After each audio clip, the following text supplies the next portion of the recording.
Assalamualaikum warahmatullahi wabarakatuh. Perkenalkan, kami dari kelompok 5 akan mempresentasikan mengenai permainan tradisional edukatif yakni jublah-jublah suweng dan kucing-kucingan.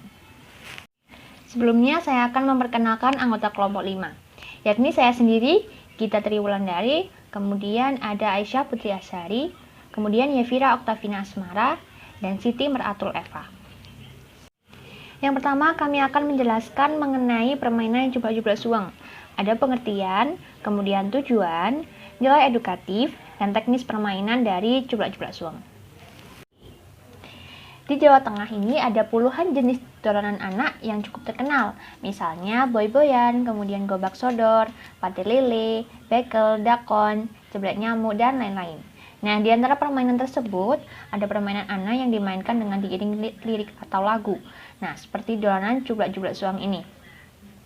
Nah, permainan tradisional jublak-jublak suweng ini merupakan permainan tradisional yang berasal dari Jawa Tengah.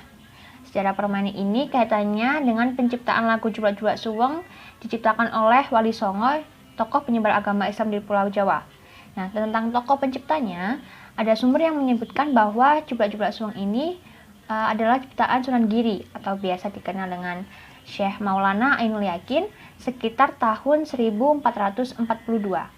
Nah, pada masa itu, Sunan Giri menyebarkan agama Islam di Indonesia, khususnya Pulau Jawa melalui jalur kebudayaan. Nah, permainan jublak-jublak suweng ini memiliki makna filosofi yang dalam, karena merupakan salah satu media yang digunakan Wali Songo dalam berdakwah untuk menyebarkan agama Islam di Nusantara. Jadi Sunan Giri ini memang seorang wali sekaligus budayawan yang sangat hebat. Dakwanya juga tidak memaksa, namun justru menjadikan rasa untuk hanyut di dalamnya. Nah, ternyata metode ini tuh sangat ampuh untuk menjadikan daya tarik orang-orang Jawa awam terhadap Islam. Nah, dapat dikatakan bahwa lirik lagu dari permainan jublak-jublak suweng ini memperkuat nilai budaya bangsa. Hal ini dapat dilihat dari makna yang terkandung dalam permainan tersebut, bahwa mencari harta, kemudian kedudukan, jabatan, itu janganlah menuruti hawa nafsu, tetapi semuanya kembali ke hati nurani yang bersih, karena dengan hati nurani yang bersih itu akan lebih mudah menemukan apa keinginan yang akan dicari dan tidak tersesat di jalan hingga lupa akan akhirat. Kemudian tujuan dari permainan jublak-jublak suweng ini. Ada 5 tujuan. Yang pertama yakni membangun sportivitas anak ketika mendapat giliran bermain, karena anak harus menerimanya. Kemudian tujuan yang kedua yakni melatih kemampuan untuk jeli mengamati dan membaca keadaan sehingga dapat menebak dengan benar.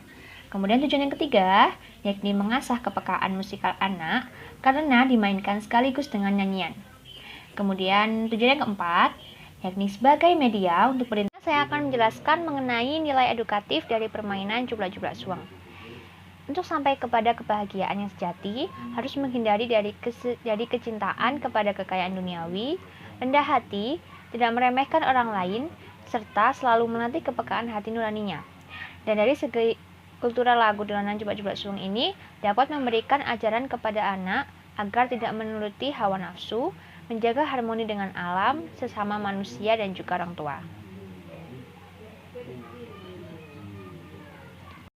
Selanjutnya saya akan membahas teknis permainan dari permainan jublak-jublak suweng. Yang pertama adalah persiapan. Dalam persiapan ini kita harus menyiapkan pemain sebanyak 3-5 anak. Yang kedua, kita harus menyiapkan biji-bijian atau kerikil yang bisa digenggam. Untuk cara bermainnya sendiri, yang pertama kita harus melakukan humpimpa, dan yang kalah dalam humpimpa ini akan menjadi Pak Empu. Pak Empu ini adalah orang yang bertelungkup di tengah, dan anak-anak lainnya akan duduk melingkari Pak Empu. Yang kedua, semua pemain akan membuka telapak tangan ke atas dan meletakkan tangan di atas punggung Pak Empu. Yang ketiga, salah satu anak yang memegang biji-bijian atau kerikil akan memindahkan biji-bijian atau kerikil ini dari satu telapak tangan ke telapak tangan lainnya dengan diiringi lagu jublak-jublak suweng. Nah, pada lirik Sapa Mau Sing Dheleke, mereka menyerahkan biji-bijian atau kerikil ke tangan seseorang anak untuk disembunyikan dalam genggamannya. Dan di akhir lagu, Semua anak akan menggenggam kedua tangannya masing-masing sambil berpura-pura menyembunyikan dan menggerak-gerakkan tangannya. Lalu yang terakhir, Pak Empu akan bangun dan menebak ada pada genggaman mana kerikil itu disembunyikan. Jika tebakannya benar, maka anak yang menggenggam biji-bijian atau kerikil ini yang akan menjadi Pak Empu selanjutnya. Sedangkan jika salah, maka Pak Empu akan menjadi kembali ke posisinya yang semula dan permainan akan diulangi sekali lagi. Baik, selanjutnya saya akan menjelaskan pengertian permainan kucing-kucingan. Permainan kucing-kucingan salah satu permainan tradisional yang berkembang di daerah Jawa, terutama Jawa Tengah, Jawa Timur, dan daerah istimewa Yogyakarta. Nah, permainan kucing-kucingan adalah suatu permainan yang dimainkan anak-anak yang merebutkan sesuatu atau menangkap yang kalah. Biasanya, yang kalah akan disebut sebagai kucing. Dalam permainan ini akan mengajak anak untuk saling bekerja sama dan mengembangkan kelincahan dalam melatih fisik seorang anak. Kemudian, tujuan dari permainan tradisional kucing-kucingan. Yang pertama, mengembangkan mental dan motorik kasar pada diri seorang anak, seperti melakukan gerakan tubuh secara terkondisi untuk melatih kelentukan, keseimbangan, dan kelincahan di mana anak dapat terampil menggunakan tangan kanan dan kiri untuk bergerak. Yang kedua, mengembangkan keterampilan sosial anak. Selanjutnya, nilai edukatif. Nilai edukatif dalam permainan kucing-kucingan memiliki beberapa nilai edukatif yang dapat membentuk karakter diri seorang anak, yaitu nilai religius, nilai rasa ingin tahu, nilai jujur, nilai bertanggung jawab, nilai bekerja sama atau kerja keras, nilai peduli sosial, dan nilai cinta damai. Baik, di sini saya akan menjelaskan mengenai teknis permainan kucing-kucingan. Yang pertama, membentuk lingkaran dan saling berpegangan tangan. Pertama, semua pemain membentuk lingkaran yang besar tergantung jumlahnya. Minimal pemain kucing-kucingan adalah 5 orang. Namun, jika dalam jumlah segitu tidak memungkinkan untuk membentuk lingkaran yang luas. Bermain kucing-kucingan dengan banyak orang akan lebih seru dan menarik. Semua pemain berpegangan tangan dan jangan sampai melepaskan pegangannya. Yang kedua, pilihlah pemain yang akan menjadi kucing dan tikus. Tentukan siapa yang menjadi kucing dan tikusnya. Apabila ada 15 orang yang bermain, maka yang menjadi kucing adalah 1-2 orang. Dan yang menjadi tikus bisa menjadi 3-4 orang agar lingkaran yang melindungi si tikus dan tempat si kucing luas.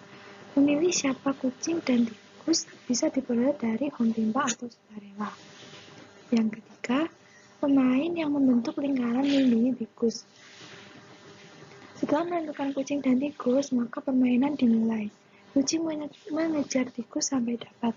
Pemain yang membentuk lingkaran berusaha melindungi tikus. Yang membentuk lingkaran berdiri dulu jika kucingnya berada jauh dari lingkaran. Lalu saat kucing datang ke tempatnya, maka yang menjadi lingkaran harus duduk sebagai gembok agar kucing tidak bisa masuk untuk keluar dari lingkaran dan menangkap si tikus. Dalam permainan ini, jika menjadi lingkaran akan menyenangkan karena bisa mempermainkan si kucing dengan berdiri atau duduk agar si kucing terpancing. Namun, pegangan tangan tidak boleh terlepas satu sama lain, karena jika terlepas akan dianggap kalah dan si kucing dapat keluar dari lingkaran untuk menangkap tikus. Yang keempat, lakukan permainan dengan baik. Permainan kucing-kucingan membutuhkan kerjasama. Oleh sebab itu, lakukan permainan dengan baik. Tidak mengeluarkan kata-kata yang tidak baik, bermain sewajarnya, dan menerima kekalahan dengan lapang dada. Permainan ini memang menguras tenaga, namun juga membuat hati senang dan merasa lebih dekat sesama temannya. Yang kelima, pemain dan kucing saling bergantian. Permainan kucing-kucingan bisa saling bergantian. Kucing bisa menjadi tikus atau sebaliknya, maupun pemain dalam lingkaran bisa menjadi pemain utama. Ini dilakukan agar kucing dan tikus yang letih bisa bergantian merasakan peran.